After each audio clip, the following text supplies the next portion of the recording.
The Fueled by Death guest.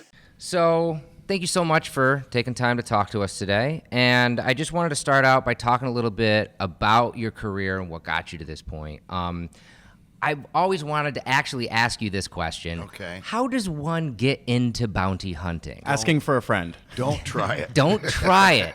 Like, was it something that you kind of fell into, or was it a conscious choice? Like, how did you get your life to the point where I'm going to be a bounty hunter?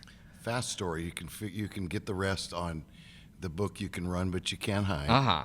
#1 New York Times bestseller. Oh, yeah. Written by our friend Laura Morton. Written by our friend Laura Morton. Conducted by Duane Chapman. Oh, heck yeah. So I was in prison in the 70s in Texas. Mm-hmm. And I was always supposed to, through my family, have been the guy that made it and the guy that helped change the world.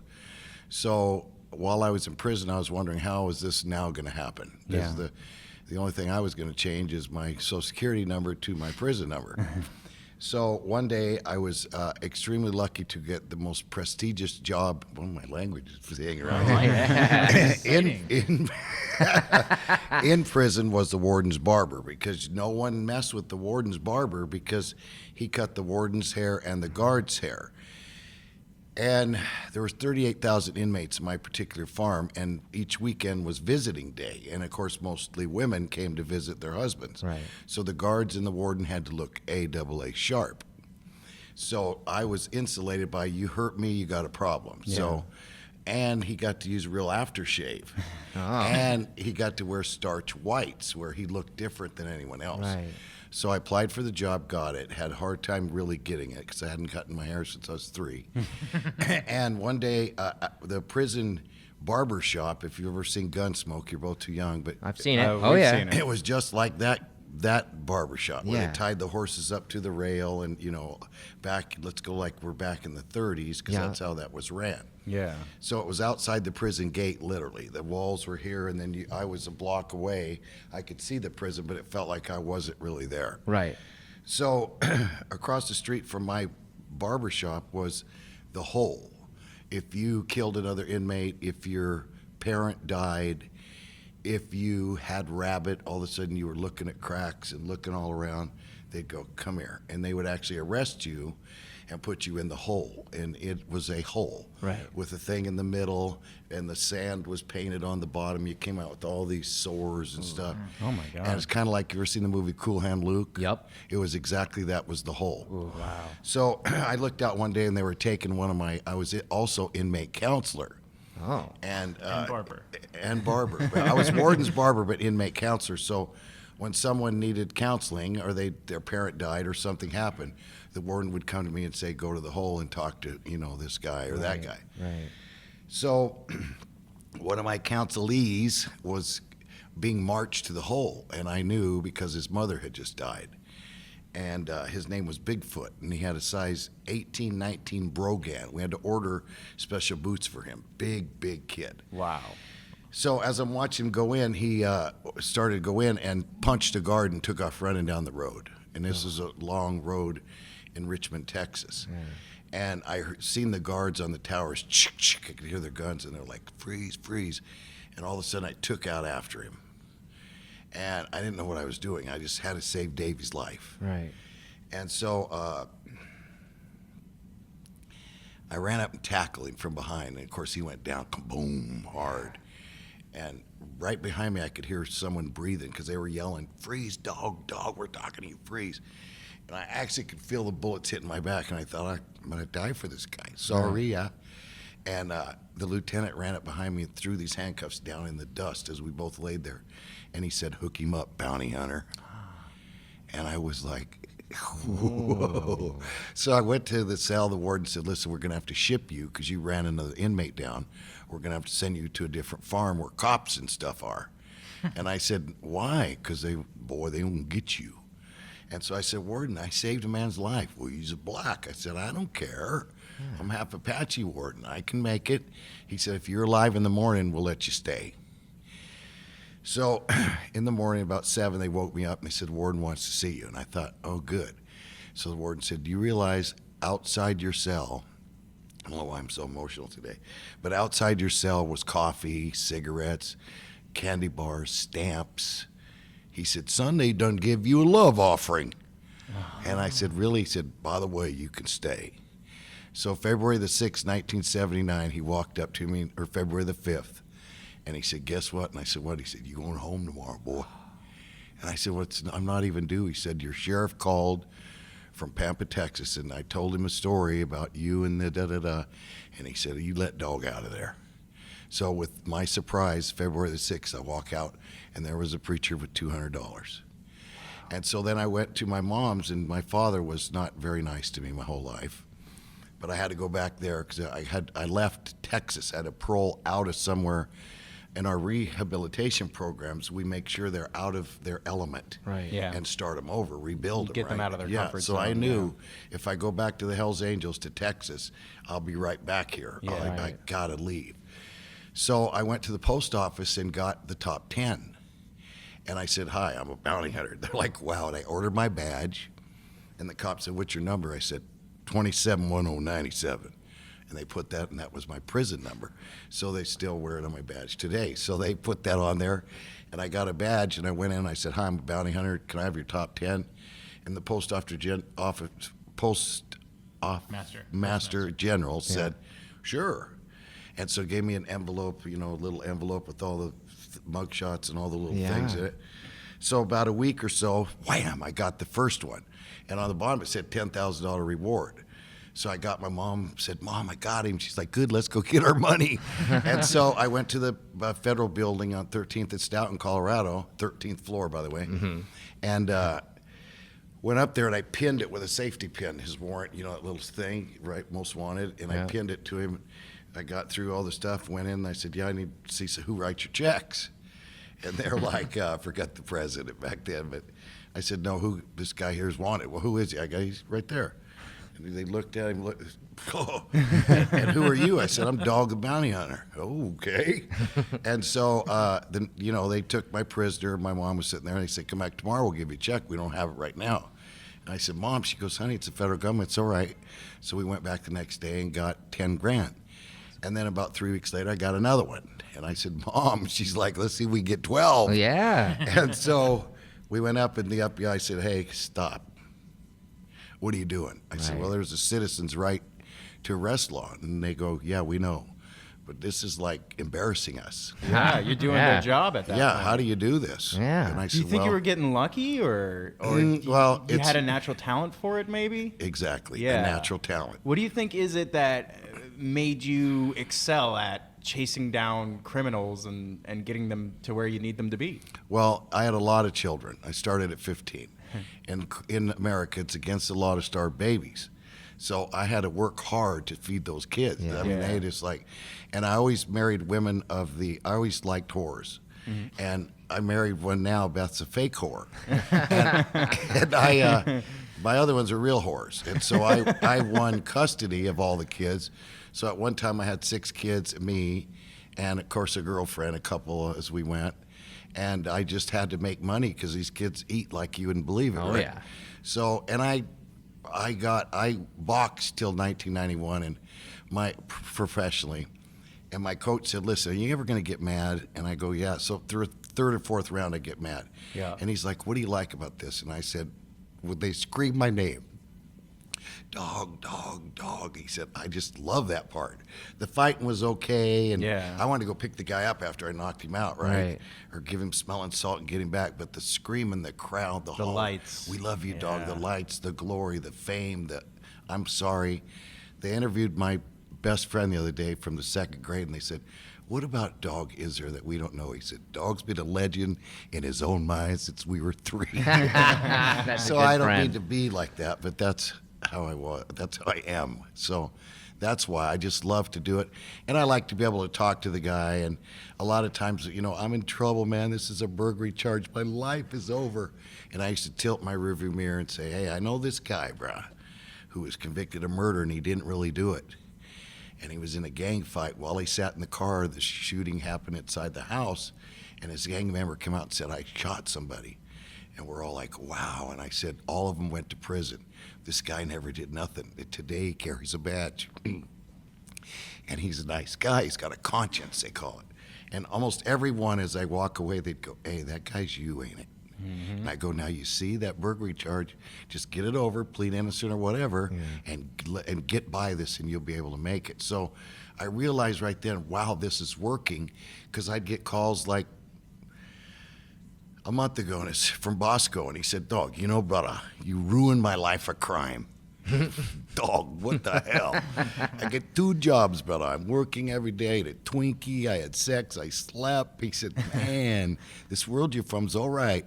So when you get that kind of stuff, why do I go, and you know, and why do you enter that house when you know he might have a gun? And besides a prayer at the door, you think of those thoughts, and boom, you just go in. Yeah. So do you think you had a natural affinity to it because you were there once? Like, you can put yourself in the shoes of the criminal. Yes, as far as the attitude, why? Okay, now, today they got we got drones, they got, there's so much stuff that, you know, I'm learning, you know, slinging is not a slingshot, it's selling dope on the corner.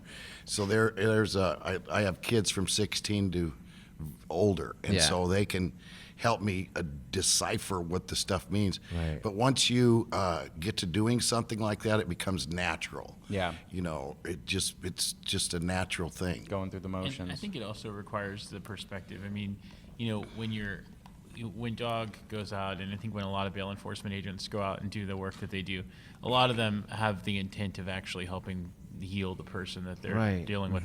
And a lot of that healing comes from understanding the log and really getting it, because if you've never been in trouble, if you've never been wanted, you sort of conceptualize what that might be like, but you can't really know what it's like. And you know, that hopelessness that a person feels when they feel like they've ran as far and as fast as they can, that reality is going to catch up to them one day. And if you can make that reality catch up to them where they're safe, where they've got hope. I mean, hope is the most important commodity we have. Trying to give them a way out. It's a way up, right? Way up. Yeah. It's a way to stop that fall that can feel like it'll go on forever until it kills them. Right. You know? And so you actually are able to give people the opportunity to step up. And that's incredible, because that kind of accountability is what makes things better. People make mistakes. Everybody makes mistakes. The only difference between a felon who's convicted and a non-convicted felon is that the non-convicted felon did get caught, right? Right. Yeah. We've all had issues, but, you know, some of us fall harder than others. Yeah. And we need people out there that can lift people back up. That is totally true. So fast forwarding a little bit, you get into the bounty hunting game, you know, and you're starting to do a lot of good, and then you're approached in the early 2000s by A&E for a reality television show. And reality television was becoming, you know, this big juggernaut at the time. When that was posed to you, were you guys on board right from the beginning, or was that something that you kind of had to, like, ease yourself into? Because it must have been different. Well, there was one reality show, it really wasn't called that. There was one. It was Ozzy. Right. And Sharon. Right, so, yeah. Tony Robbins, I worked for from 89 till 91. And I was a guest speaker. And I met Martin Sheen. And I met a lot of people, but Martin Sheen he said, you got to get on television. Yeah, he was right. What do you do for a living? And what did you tell that guy? And like, I'd be walking down, and he's got this same talent. And we're walking, and we're like, yep. And the guy's like, I'm like, you want it? Yeah. Shit, good thing I'm off duty. Oh, dog, and they spill their beans to us, right? Right. And so with that, you become who you hang around with. Birds of a feather flock together, all those sayings. Yep. So I started hanging around with talented people in Hollywood. And then I just was like, wow, I want to get on television. And then Beth took lessons from Sharon Osbourne, because she was Ozzy's manager. And so we listened to her, Beth did, and listened to what it was doing, or what she did to be successful. And then we tried it. And we first started filming, like the red light on the camera. We first started filming, and the first show ever, the guy, you're not going to believe this, my last name's Chapman, and it wasn't, none of it set up at all. Yeah. Because they'll sue you. Oh, totally. Really? So his name was Chapman. I'm like, oh, let's get this sucker, right? Yeah, right. And so we caught him. We pull in the store, and I'd look back again in the rearview mirror, and I go, what's the matter? Tears in his eyes. Dog, you know, my foot's cut when I was running for you, brother. And I said, oh, bad? And I looked, I'm like, oh, shoots, that's a cut. And so I told them, okay, turn the camera off. Yeah. And they're like, what? And I'm like, turn the camera off now. And they go, all right, click. And so I said, Chapman, you want something to eat? He's like, I'm starving, dog. So Beth, McDonald's and tape and, putting Band-Aids on the cut and fixing him up. And then I gave him the talk, and you're a Chapman, bro. You got to come out of this. You got something, blah, blah, blah, right? So we get him by the jail, like, okay, turn the cameras on. And I'm like, all right, you punk, you better straighten up. He's like, all right, dog, right? Because he was there too, would shut off the cameras. So the first time we saw Dog the Bounty Hunter ever, 2003, we were here, and it's called, what do they call it when they... The pilot? Yeah, but when they show you the show before the premiere. Premiere, right. So at this great big huge building, the premiere, right? So it was an hour show. So the first half hour was us catching Chapman. I thought the second half hour was going to be the next guy, right? Right. And so all of a sudden, we the cameras or the show's rolling, and they go, and Chapman says, I go, what's the matter? And he goes, my foot's cut. And I, no, you didn't hear me say shut the cameras off. And then Beth's like, we need to get him something to eat. And I'm like, I looked at her, I'm like, and she goes, like that, our career is over. And I thought the Christians and the Jewish people, there's a scripture that we all know, do not throw your pearls before the swine. Right. Yeah. And I thought, I know people, and all they want to do is throw them away. They don't want you to fix them. Right. And I thought, oh no, our show, we're done. Yeah. And so did she. She's like, wow, well, great 20 minutes, right? Yeah. And the show was over, and we sat there, right? I'm like, fuck, I'm sorry, baby. Right. And it's like Bruce Lee. Have you ever seen that Enter the Dragon? Oh, yeah. Where all of a sudden, It's my life. Yep. and then the whole crowd, right? Yep. Oh, So yeah. I stand up, and Bruce Lee was my hero, right? Oh, yeah. So I stand up and bow, and she's pulling my pants to sit down. And I'm like, and she still does it, by the way. Not pulls my pants, not my hair and stuff. Sit down, shut up. They know who you are, right? And so I just felt so good, and so then we did group sessions where I say now, I'm signing book signings, right? And I go, a lot of people come up and I say, okay, because I have all the fans I want right there as attention. What part of the show do you like the best? And they're like, we like Beth and Leland. Oh, thanks. Yeah, right. And they're like, okay. And then I said, well, what part do you like? And the Marines, the first two, we like the takedown, right? Yeah. And it was quiet then. I thought, well, there's 10 guys out of 1,000. Right. And then I go, well, what part do you like? And they're like, the redemption. Yeah. I'm like, oh my God, are they really serious? And then everyone was like, redeem, redemption. In walks Mike. Yeah. So I tried to meet Tony Robbins my whole life. I loved him so much. He was very clear, very articulate, very led by God, right? Yeah.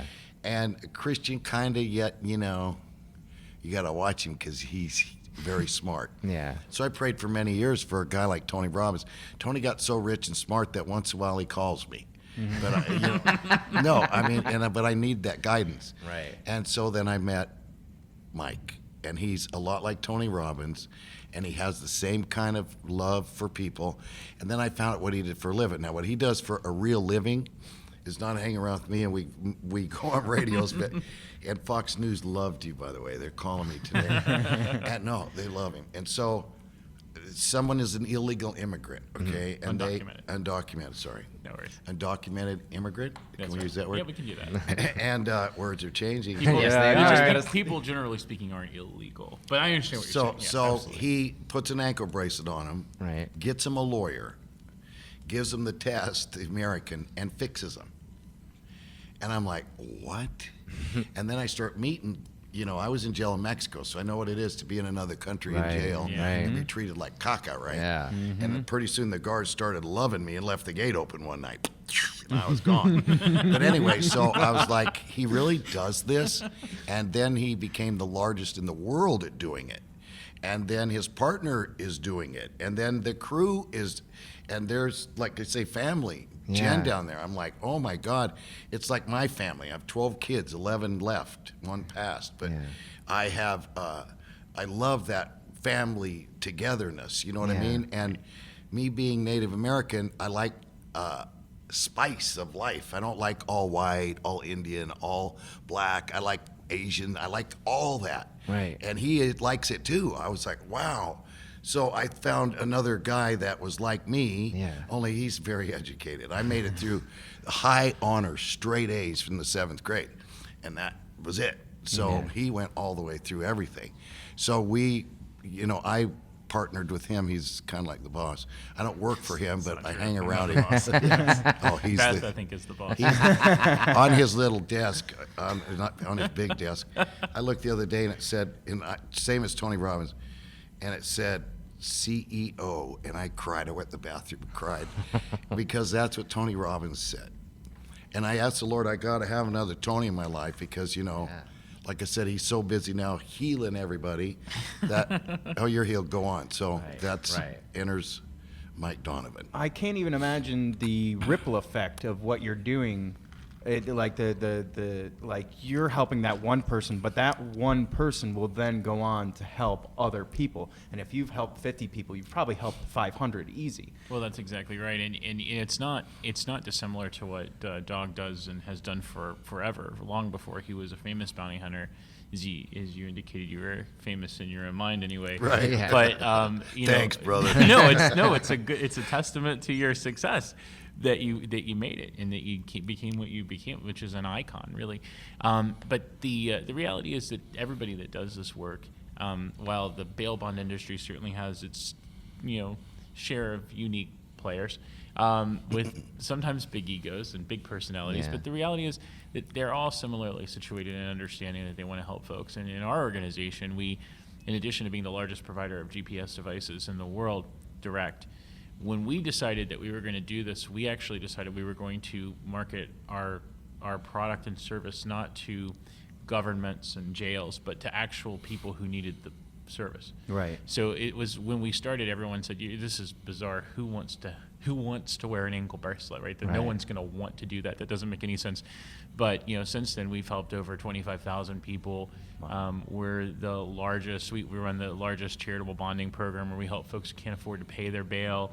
And we help immigrants who can't afford to pay huge collateral, huge cash to the government.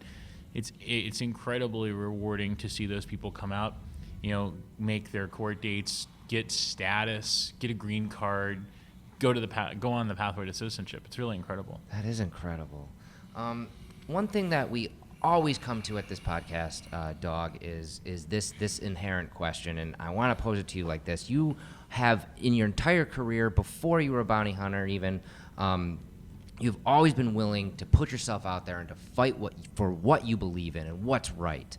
And you've hit opposition, you've hit obstacles, you've hit, 2 steps forward, 1 step back. Right. What fuels you to keep getting out there and keep fighting, bringing the fight to where you believe it needs to go? Well, I hate to keep referencing this, but I never saw anyone treated like pigs like in prison. In the 70s, maybe it's changed now, but it was mostly black, and you can imagine the words. I said the word too because I had a pass to say it. Yeah. My pass expired and no one told me that. Yeah. So I saw things that I'm like, that's a man. And I saw big men, big, huge men sit down and cry. Yeah. And I saw them guards treat some of them like they're first ones in hell, let me tell you. Yeah. And I thought, you know what? I'm going to get a badge. And I'm going to treat these guys like they should be treated. Now, there's certain things like sexual assault on a child and all that. I roll down the window and turn on the heat as high as I can go. Right. And drive them to jail sweating. There's certain things that I cannot deal with. Right. But like I said, and then I found out there was someone else doing this also. Now, he's got like 8,000 clients at a time, plus helping about 50,000 so far. So I was like, wow, because the local boys that break the law, they know better than that. But a lot of people come from other countries. You know that Statue of Liberty you guys have out here? Oh, yeah. We'll take you on. You're wounded, you're brokenhearted. Baloney, that don't mean that no more. But to this guy, it does. And to me, it really does. Yeah. Right. And when they get well, and like he said, the green card, when I get parole papers, Right. I'm like, wow. And when they call me and say, I did it, man, you'd be surprised at how many people I've heard come up to him and go, he's got a lot of them working for him. Right. And if it wasn't for him, I wouldn't be here, dog. He did this, he did that. And then they come up to me and say, dog, if it wasn't for that, you remember this show? And I try to remember it. That's the one that did it. From that second on, I changed my life. Now, if there's a God, we all got to get in front of him naked, and he goes through the videos. I want Right. to show you something. Right. He got a lot on the other side for me. But I'm going to tell him, and I tell him every day, I hope there's enough on this side where at least I can hold the door open in heaven on the inside of the door for everyone else, because I really think there's a God. So, and especially as you get this age, you start believing, there may just be judgment. Yeah. So I think about that also, that, I'd like to do this. It's terrible to say, and I've reaped this before by saying it. When I see an armored car, bro, I still look to see how many drivers there are. Right. When I walk in a bank, I still look for the cameras. I mean, it's just, the Bible says that it's common unto man. Yeah. A heroin addict asked me the other day, when, he quit heroin. He's like, when will the feeling go away, dog? And I go, it never will. Never will. You're always going to want it. That's but struggle. yeah, and everything in crime or something illegal, and that's what both of us deal with, is the devil's herd. But you don't. But your guys are all. Well, from time to time. Your guys are all innocent. But I think they are. see, but it just helps when they make it, and then Right. of course when they tell you, if it wasn't for you, when they get out, this is crazy, okay? When he gets them out of jail, he Yeah. gives them a little packet, right? A sack, Yeah. a satchel, and there is And a great dinner. and a lawyer. Yeah. You hear what I said? And a lawyer. And a lawyer, yeah. And a shaving kit, and a little Bible, and what else is in there? Oh, yeah, you've got toiletries, you've got a cell phone. We give them smartphones when they come out so they can be in touch with their families. Man, that's And use the so internet awesome. because, of course, it's 2017. Just kind of give them an Yeah. equal playing field. to That's kind exactly of right. get a- Equalize. It's- yeah. Because that's the thing. And, Dog had his experience. I went to jail when I was 19 years old and spent 7 months, nothing like what he went through. I was in a local county jail, but it was rough. And I walked into that jail, 76 men were in the pod that I came in. I can't even imagine 30,000. 76 men were in the unit that I lived in, and 74 of them were black. Yeah. There were 2 white guys. And, we are the leading incarcerator of people in the world, and we incarcerate African Americans at several times the rate of whites in this country. We haven't really gotten over the systems of racism and oppression that have haunted us from the beginning of our democracy. But it's people that are willing to get out there and get dirty, for lack of a better word, to help people out of it that make the difference, because no government program, no piece of legislation, no crime bill, no welfare bill is going to do that. You've got to change people's perspective. Right. You got to give people the opportunity to believe in themselves. Yeah. And in order to do that, you've got to let them run to the end of the chain, right? You got to let them be like, look, this life that you're living right now, it doesn't work, right? Yeah. I could tell you that, but if you aren't going to listen to me, then what's my point? Right. You need to see it, and then when you see it and experience it, there's somebody that says, okay, now let's get better. And Right. that's what we're missing. That's Yeah. what we're missing with building jails and prisons. It's what we're missing when we put people on probation before they've ever been convicted of a crime, right? Like, these are the types of things that the ideas of reducing jail populations actually increase them in the long run, Yeah. because Yeah. they don't do anything to actually solve the human problem. Yeah. You've got to understand where people are, and you got to give them an opportunity to come back, and you got to walk with them. And you know what, really? How many times have you worked with somebody that just over and over again failed? And you're like, I refuse to give up on you, right? You may put them in jail a couple times, and you get them back out again because they promise they're going to be better. And then every single time they get closer, and then they're bam, back in there. You hold them accountable, but you don't give up on them. Yeah. And you there has to be somebody that's willing to walk with a person and not give up on them. And that's the secret to solving this problem. No government agency can do that. It's people helping people. It's got to be, it's macro level human interaction. Yeah. And until we learn that lesson, we're going to continue to incarcerate more people.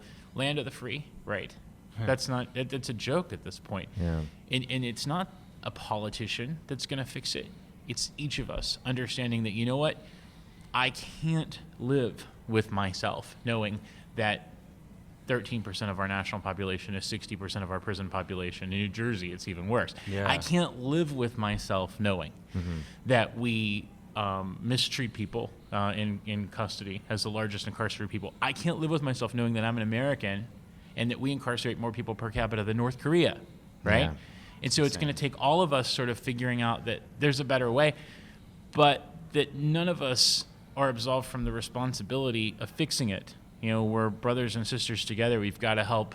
We got to reach out and lift people up. And if that's the coolest thing about Dog, I think, is that's his life mission. And so people that see him and honor his work, maybe they'll be inspired to do it, not necessarily go be a bounty hunter, Right. but just reach out and say, you know Right. what, I'm going to help people in my community, in my family that are struggling, and I'm not going to let them go. I'm not going to give up on them, and I'm going to be there to try to help make it better. I think you hit the nail on the head when you said you hold them accountable, but you don't give up. And I think I'm learning something from that at this very instant. And I think that's where maybe I've gone wrong in the past, where somebody's wronged me in some way and I've just written them off. But I think I've done them an injustice Yep. Right. with not confronting Now them. you see why I hang holding around with them this guy, accountable. right? Yeah. Yeah. No, listen, I want to No, tell. bro, see? Yeah. I'm going to talk. I'm going to got tell. chills. I'm going to tell you about a guy real quick. This guy Andrew, you know who he is. Oh, yeah. I And was so- just going to bring this up. Andrew- Because you know who's sitting right there. We've Look at her been working crying. together on Andrew, right? So Andrew is a kid I met way back when in jail, actually. Okay. I don't know if you knew that. No, I didn't. And the kid is just, he can't help himself. He's addicted to drugs. He's one of the thing that makes him so great, which is that he's like so totally full of life, is also the thing that gets him in trouble because he doesn't have the governor that says maybe this part of life I shouldn't do, Yeah. right? Right. And he's been arrested, I don't know, like 3 dozen times. For some not so serious stuff, more serious stuff too. Right. And every time we get him out, he gets closer and closer to success, and then he invariably screws up. Yeah. And so he's in jail right now, but he's in jail knowing that we're still here and we care about him. So at the end of the day, his walk is going to be his to walk. I can't change his reality for him. But when he's ready to change it, I can guide him out of the You'll be there. darkness. Yeah. And as far into the darkness as he is, he can see us waiting on the other side for him to come back. Sometimes people just have to go out. It's like waves in the ocean. Yeah. You're gonna go out, come back in, and you can't change it, but you can be ready when they want to change it. The worst thing that I think happens to human beings is when they're ready to make that change and they're so socially bankrupt Yeah. that nobody's there. Yeah. And that's, I think, that point in time when you go from savable to gone, Yeah. is when Yeah. that doesn't happen. It's like this on Instagram. We're all Yep. brothers from a different mother. Yeah. And you look down and she's like, wow. And you go, 2 likes. Yeah. Like, right? Right. Yeah. You just like it because my wife's like, why did you like that girl? My wife does the same thing. I said, and I said, so I took a picture, thank God, of that one, right? Yeah. So had 1 like. So I was like, and then later on that day, of course, Instagram, Dog the Bounty Hunter hit like, so did 2,000 other people. Right. And I looked, it had 2,200 likes. And Beth's like, why did you like that girl? Because she had. and I Yeah. said, Oh yeah. Well, that is the first thing I seen, but that's not why I liked her. Why? I said, because she only had 1 like. She's got 2,200 right now. I go, look, here's a picture of her with 1. Right. And she goes, that was 11 hours ago. I go, yeah. She'd been up 9 hours before there was any likes. And when the dog pound saw, Yeah, that's the name of our Twitter. And Awesome. Yeah, I got our that. trenders. Yeah. What's up, Dog Pound? And when they saw that, they're like, oh, like, right? And so now here's another thing that Andrew, someone else is sitting in the room right now, was counseling him too. And so the other day I see him talking on the phone, right? And he's made all these, what's the word, distortions in his Facial face. yeah. And I'm like, what's going on? And I try to burglarize once in a while his conversation, but he's one of those guys that does a spin and then heads off, right? Okay, he'll make it. Oh, shoots. And I thought, oh my God, he's like ready to, oops, sorry. Oh, that's okay. How appropriate. Guess whose phone that is? Yeah, I so promise it's not my phone, Mark. I think, wow, the guy didn't make it. And he had hurt his feelings, and he was ready to cry.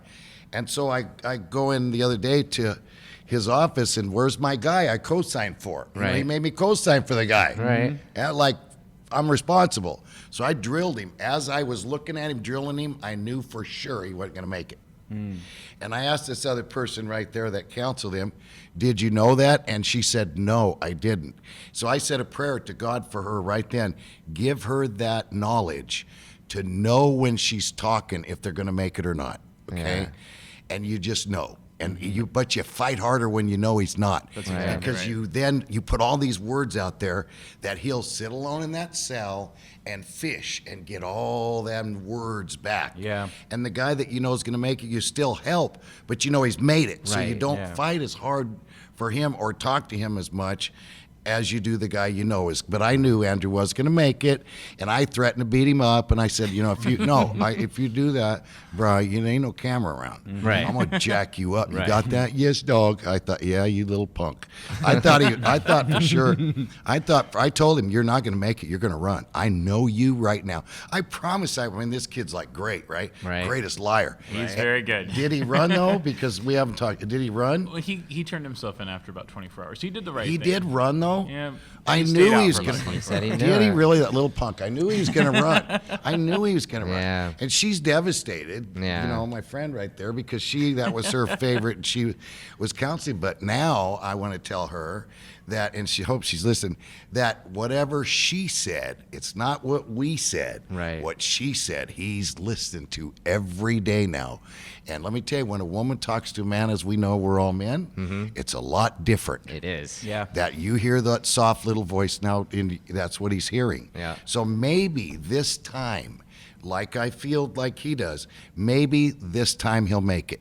Because we tried, I tried, you tried, now let her, give her the client. Because maybe he'll make it, but that's what, so what we're doing real quick, And we don't even have, if he doesn't, like, we'll still be there. I'll still beat him up. Yeah. What we're doing now, okay, is there, Yeah. I wanted really to talk, quick, let me, I wanted to talk about that Yeah. because I mean, we're talking about how you guys are fighting for the people, you know, Right. and that's what's awesome. But there's this really important fight that unfortunately lots of people don't even know No, about. correct. Which is bail reform in America, So- and you both have some they're really trying to bring awareness and actually make some change and lobby for some change on this. And I'd love to hear a little. So bit there's a about lot of Dog the Bounty Hunters and Mike Donovans out there. We're just the two coolest in our group. Definitely. Okay? Definitely. So they think the government, not just the government, but some players in the government think that there shouldn't be a deterrent. If you're driving down the road 100 miles an hour and you get a ticket, you shouldn't have to pay a dime. The cop just pulls you over, writes you a ticket, and said, don't speed. Okay, is he gone? Whoa! Right, You know, you right. get a ticket, costs you $350. Shit. Right? Right. I better slow down. Yeah. Now, they think that by not having a bail bond and you getting a ticket, see ya, show up, they're going to make it. Never. No way. Yeah. Now, thank God, New Jersey, before we got a chance to jump in this pool, New Jersey did it in January. Right. His statistics will, in a minute, tell you. Oh, my God, what one of his friends, our friend, her little boy got gunned down 20 shots. 22 times. By this guy, 28 charges, most of them guns and dope. They let him Multiple out for gun free. charges, 2 yeah. days out, no. He's like, what a joke, right? Yeah. I met a gang-banger in Jersey when we went there. I had to pay this. We pulled up this block. Here's a great place by the courthouse, right? We're like, me and him's like, all right. And we went in this place and we knew, this is like, the Knife and Gun Club, right, for Right, lunch. right. And so outside, the bangers came. And I said, listen, $10, watch our cars. 12, I'll do it. So I give this guy $12, protection, right? Yeah. Don't let nobody burglarize our cars. Yeah. So his friend, can I get a picture, bro? I said, sure. Boom, we took a picture. He goes, looky here. He showed me this slip. It said first-degree burglary. And I'm looking at it, and I have to look at it again. I go, who's that? Me. And I look at the bottom. It says summons to appear. And he goes, yeah, you know what you're fighting for? We don't like that. We call, if somebody tried to rape his wife in the ghetto, or in Right. I shouldn't say ghetto, in the hood. Yeah. And they called the police and wanted the guy thrown in jail. And he better go to jail, okay? Yeah. Because that even. You don't want them coming back around. No, right? even those guys, okay? Even those Right. guys want that. So anyway, I looked at it and I said, oh, this is the new, he goes, yeah, that's the new law. Is this something? He's laughing. I go, what? This is jacked up. And that's when he goes, yeah, it's jacked up. Da, da, da. And I go, you better go to court, bro. He's like, dog, they're not serious. I go, yeah, they're serious. He goes, dog, you see that, brother? It's summons. Yeah. Now, they don't have the mind to know, yes, it's serious. Right. They don't have the cops to hunt these guys down because almost every state in America has eliminated their fugitive detail because that's your top cops that have Costs a lot of experience, money, yeah. and it's a 24-hour job. These guys get more overtime than any other place in their department. So they've had to eliminate that across the country. Now, like he said, a very good point. When you're wanted, I've been wanted. It's a different work. You're watching it's a cop. Right. You're watching every person, everything. And now, when I was wanted, their guns weren't as predominant as they are now. Yeah. And I still had one. But today, they're packed. First thing they do is get their comb. Second thing is put a pistol And in you their have to pocket. understand, I mean, if you live in this reality where if you get pulled over, it's all over, which Yeah. is one of the reasons why I can appreciate and understand the immigrant population, the undocumented population, because they have that experience without being wanted for a criminal offense just because they don't have papers. Oh, you're right. Right. That's And good. and so that's always in my head. One of the things I wanted to say, because I think it's really important for your listeners to understand, bail reform is a lie. Okay, it's a red herring. Right. So we have a rich history in this country of good people putting good energy behind really bad ideas. We have a problem with incarceration in this country, and no one is going to speak more passionately about over-incarceration than me, okay? But the people that drive over-incarceration in our country are bureaucrats who pad their budgets with more people incarcerated, departments of correction that pad their budgets and charge hundreds of millions of dollars a year, private prison companies that make money off of the people that are in their jails, private prison phone companies and commissary companies. There's billions and billions of dollars in the incarceration of people. We have, since 1972, went from 14th in the country to 14th in the world to number 1 in the world in the number of people we incarcerate per capita. It's been big business. Yeah. And the people that make the money off of incarcerating people, Or privatized. they're looking for a way out because they Yeah. know that the American people are tired of over-incarceration. And they have pulled the wool over the eyes. And these people make huge contributions to politicians all over the world. Yeah, well, it's weird to see a privatized prison union lobby for against marijuana reform. Right. Where it's like It's they want all to keep those about- people in jail. Because Yes. they're Yeah. financially Yes. incentivized. So they know that by the time the person gets convicted, there's no sentencing reform happening, right? Right. So bail reform is not sentencing reform. So they say, you know what? Let's hang this private industry, surety industry out to dry, so that we can protect our dominion. And so the money that funds these bail reform initiatives comes from private prisons. Yep. How interesting is that? Soares. Because they don't want to be on the chopping block.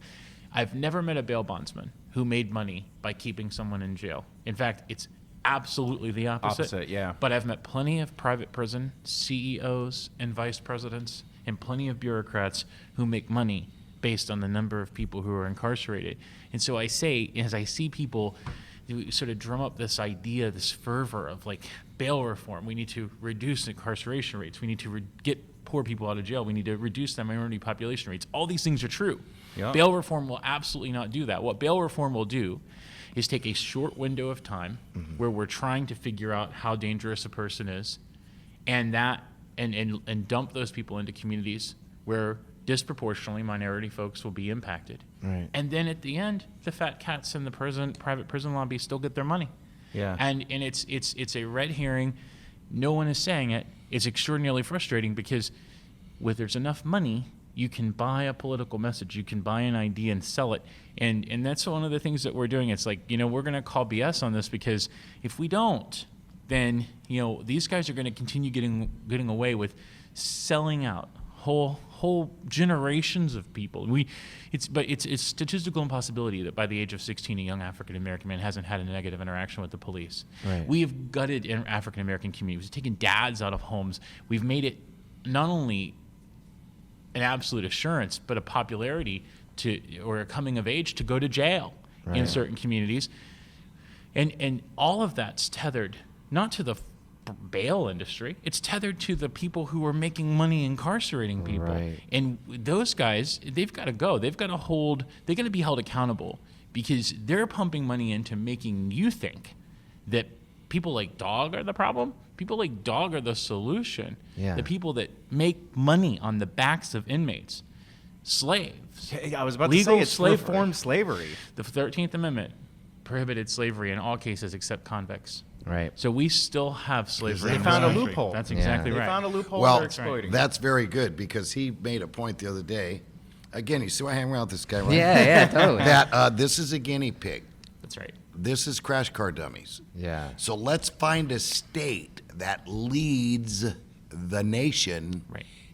Tell him the statistics. It- Watch this. Yeah, 12 times. In New Jersey, they incarcerate black people 12 times that of whites. New Jersey incarcerates more black people than white people than Mississippi, Alabama, Georgia. The southern state. Okay? Yeah. New Jersey is the worst. Absolute worst performing state in the country. More black people are disproportionately affected by the criminal justice system in New Jersey than any other state. So isn't it interesting that this wholesale bail reform was first tried in New Jersey, where African Americans would be more disproportionately affected? And that's happening, and the communities are being impacted and decimated. It's sort of like the Tuskegee experiment. Our was government just- hasn't stopped experimenting on Yeah. communities of color, but sad, damn it needs to. Yeah. We have to stand up and say, we simply aren't going to tolerate this anymore.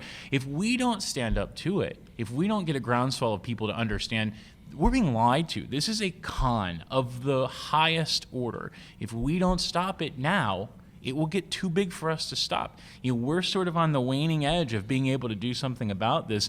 They've sold us down the river. Right. This land of the free is land of the incarcerated. Yeah. We have to change it. And the people that are pulling the strings are the people making tons of money, billions of dollars off of incarcerating people. That's not bail bondsmen. No. That's private prison owners. That's bureaucrats. We have to change our way of thinking. But for the love of God, we don't need to take the people who are actually helping people up and out of holes in their lives Right. out of the picture. That would seem to just further their initiative to ensure that more people take up their rented jail beds. Man, that's incredible. So what can someone like Dustin or myself do to help this cause, or our listeners at large? Yeah, there's a couple things. One is pay attention. Bail reform is coming to your state. All right, It's so well funded that it is coming. Pay attention, get involved, talk to your legislators. Absolutely. But I think that, and that's incredibly important. I don't care where you live. Call Chris Christie in New Jersey and tell him what a pompous ass he is, right? Oh, I mean, don't that's say that. fine. No, absolutely. You get He's an arrested for arrogant, threatening the pompous. governor. No, you don't threaten him. Just tell him he's an idiot, right? I mean, do you see him yelling at that fan at the Mets game? I did The see that. only thing he had control of is the nachos that were in his hand. Had no control over his own good. behavior, no control over his state, no control over his criminal justice system, but he wasn't going to drop those nachos. But this guy is out of control, just like his state is out of control. But pay attention, because that's going to come to your state too. Bureaucrats, politicians selling their souls to the highest bidder, and the highest bidder are the people that are paying to keep people incarcerated. So pay attention. Find Dog the Bounty Hunter online. You'll be able to see his wife, Beth, is the president of the Bail Agents Association. Mm-hmm. They put out information about where these fights are happening. But then the other thing is, and I think this is very important, get involved in the lives of people who are impacted by the criminal justice system. If you want to change the criminal justice system, change it by the people who are fodder for it. Get involved in the lives of people who are impacted. Mentor someone. Be a big brother. See the pipeline and stop it. That's, run for office. Kids, go to law school, become great defense attorneys or become great prosecutors with hearts that don't want to put everybody in jail. Better yourselves to better the people around you and your community. Help folks, right? Yeah. So understand that you're not an island. None of us live on an island. Dog lives on an island, but conceptually, no one lives on an island. Everybody is impacted by everybody else, just as you said. And so you've got to understand you're important part of the world. It's two things. One, every single person that lives in the world has inherent worth and dignity bestowed by something bigger than us. Whether you believe in God or the universe, or you're not sure, or you don't believe in anything at all, still there is something that pulls us together and makes us worthy. Mm-hmm. And then there is an interdependent web of existence of which we're all a part. Yes. And so we have to be the change we seek in the world and in the communities around us. You have to hold people up and lift people up to make a difference. Wow. That was amazing. I'm inspired. Yeah. 100%. I can't thank you guys enough for taking time to talk. Oh, you're with very us welcome. and to tell us about this That went stuff. by Great. so quick. I feel like. Now, how do they get a hold of you? You want his stuff? Yeah, please. so- Don't tell them to call me. I got enough. So now calling you me. call Dog. Absolutely call Dog. Dog, you're Call easy to find on Yes, Instagram. yes. Dog the Bounty Hunter, or So you can- all over all the different social Right. media. So you can go to nexushelps.com, nexushelps.com. One of the things we have is we have a law firm that we fund, and it's sort of like a private attorney general. Wow. If your rights are abused by any government in the United States, any local, state, federal government, we'll sue on your behalf. We have attorneys that act as sort of private attorney generals that protect the constitutional rights of anybody. Toll free, you can call 888-997-7646 24 hours a day and say, I need a lawyer to protect me, and we will submit a legal referral, and you'll get a call from a lawyer. Is that amazing? That's Doc? amazing. It's No. making some real change. Is that amazing I'm that he's blown like away. that? Now you don't hang around with him.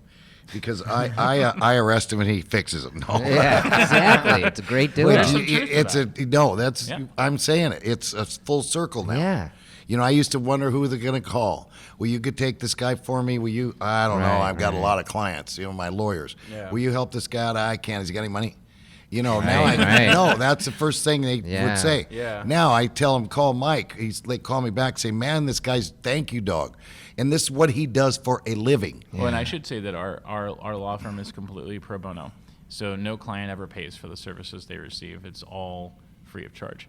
All the legal services that are provided, whether it's criminal court or immigration court, you're suing the government, nobody pays for those services. Yeah. That's so incredible. I mean, if you get your finger cut on the cookie jar, don't call him. Right.